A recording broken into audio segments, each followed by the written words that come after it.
Welcome to our listeners for this podcast, which is really a joint venture between ourselves, Cripps, Sears and Partners, an executive search company specialised in the energy, resources and infrastructure sectors, and Powerful Women. I'm pleased to be joined today by Sandy Verma. Sandy has had a high-profile career in government and is one of the founders of the Powerful Women initiative.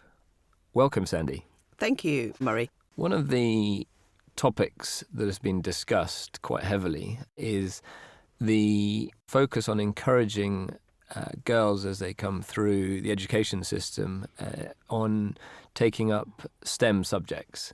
But if we look at the qualification background to a lot of today's sort of senior achievers, both men and women, they come from a far wider background to that.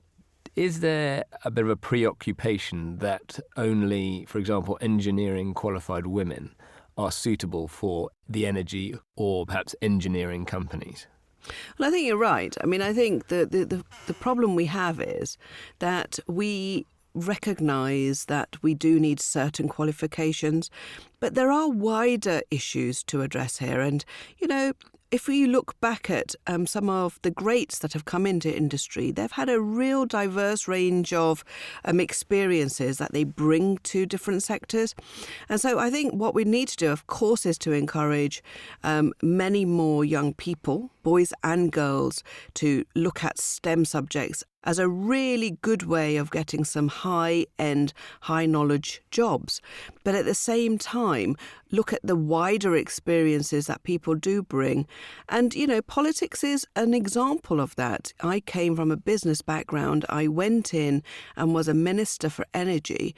And you do pick up and learn a lot while you're on the job. And I don't think that you should shut streams off simply because the exact paper qualification isn't there for you to take towards a particular job.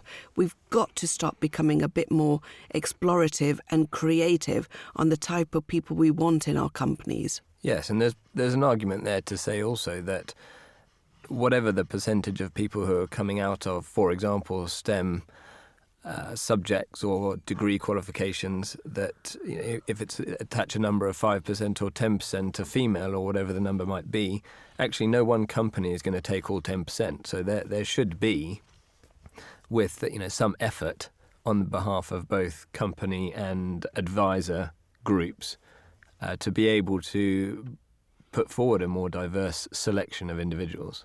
Yeah, and it benefits everyone, you know, and it will actually help balance.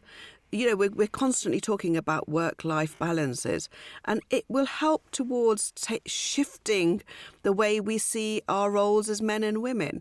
I mean, you know, part of the issues here are that we've got to be able to balance out what we believe should be a balanced lifestyle.